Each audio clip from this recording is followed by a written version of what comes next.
د الله رسول فرمایي چې پر قوم باندې چې حکیمان الله تعالی مقرر کوي هغه د دې و اعمالو ته ګوري. که چیرې د انسان اعمال سم وي، د هغه اقوال و افعال، د هغه رفتار و گفتار، د هغه طرز و طریقه، د هغه صورت او سیرت د محمد رسول الله په نقش و قدم باندې برابر وي، پر هغه باندې به حکمران هم داسې کس راځي. نو موږ ته پکار دا دی چې موږ تاسو باید په پارټۍ کې نه وغږېږو چې پلانکی وزیر دا رقم ته دی، پلانکی حکمران دا رقم ته دی. لیکن نن په معاشره کې بله خبره نشته چې په مجلس کې سره کښېني، یو د یو پارټۍ ځان ته صفت کوي، بل د بلې پارټۍ صفت کوي. نه د پارټۍ خبره نه ده، د حکمران خبره نه ده، د بادشاه او د وزیر خبره نه ده، بلکې دا ټول زموږ ستاسو اعمال دي. که چیرې موږ تاسو خپل اعمال سم کو، الله تعالی به زموږ ستاسو له سرو څخه ظالم حکمران ایسته کړي، یا به د دغه ظالم حکمران په زړه کې الله تعالی نرمي ور واچي.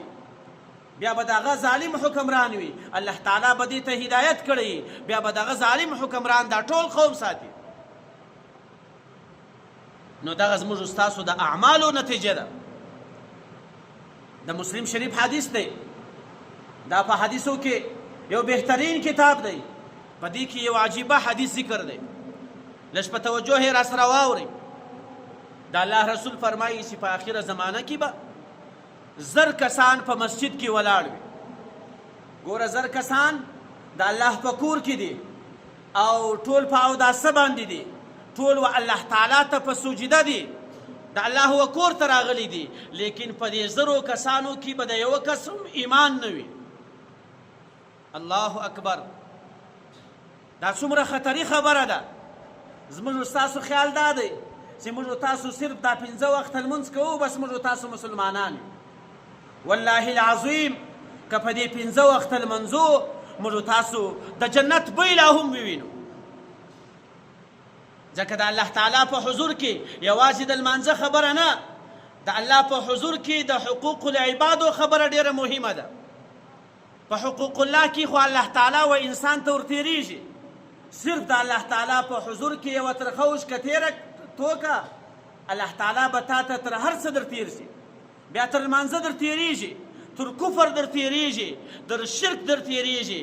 لیکن د حقوق العبادو مسله که چیرې راله، آیا ستا تجارت څنګه دی؟ ستا په بازار کې کاروبار څنګه دی؟ ته دا پیسې په څنګه طریقه باندې ګټې؟ ته دا پیسې په څنګه طریقه باندې مصرفوې؟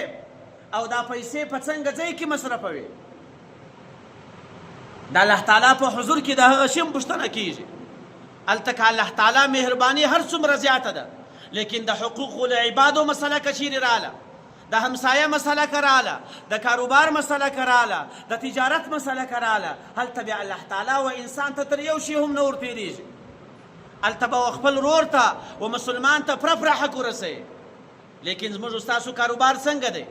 موږ تاسو که چیرې په کاروبار کې له یو چا څخه ناجایزه ګټه واخلو، هغه د ځان دپاره فخر بولو.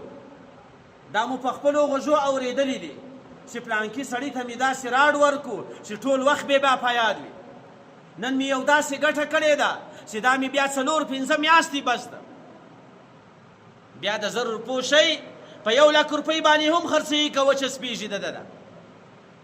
نو د الله تعالی په حضور کې د حقوق الله مسله نه، بلکې د حقوق العبادو مسله ډیره ګرانه ده. د حقوق الله په مسله کې خو صرف تعلق له الله سره دی، د الله تعالی په حضور کې به عذر پیش کړي. لیکن د حقوق العبادو په مسله کې به چې تر څو دې له هغه بنده څخه بخښنه نه یې غوښتې، هغه تا ته معافي نه یې کړې، تر هغه وخته پورې دا تا ته نه معافیږي. نو کوم حدیث ما ستاسو په مخ کې پیش کو، د الله رسول فرمایي چې 1000 کسه به په مسجد کې په اوداسه باندې د الله تعالی په حضور کې په عبادت باندې ولاړ، لیکن یو کس به هم ایمان نه لري.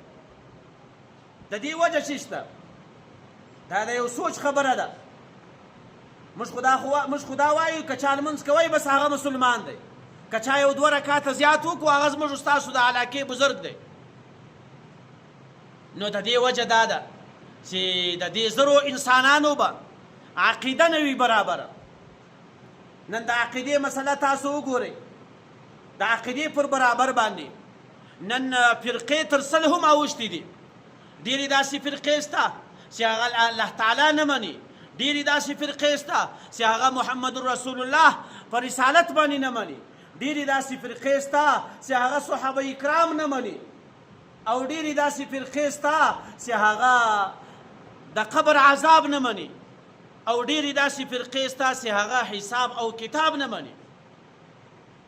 هغو صرف په دې باندې ځان خلاص کړی دی چې الله پاک غفور او رحیم دی. الله تعالی په قرآن کریم کې فرمایي یا ایها الانسان ما غرک بربک الکریم، ای انسانه په دې باندې مه دوکه کېږه چې زما رب کریم ذات دی. موږ تاسو خو صرف دا خبره کوو چې الله غفور رحیم دی. لا، الله تعالی لکه څنګه چې غفور او رحیم دی، الله تعالی قهار هم دی، الله تعالی جبار هم دی. الله تعالی به د ذرې ذرې پوښتنه کوي. الله تعالی په قرآن کریم کې فرمایي فمن یعمل مثقال ذرة خیرا یره ومن یعمل مثقال ذرة شرا یره. الله تعالی که د خیر دی او که د شر دی په ورځ د قیامت به د ذرې ذرې پوښتنه کوي.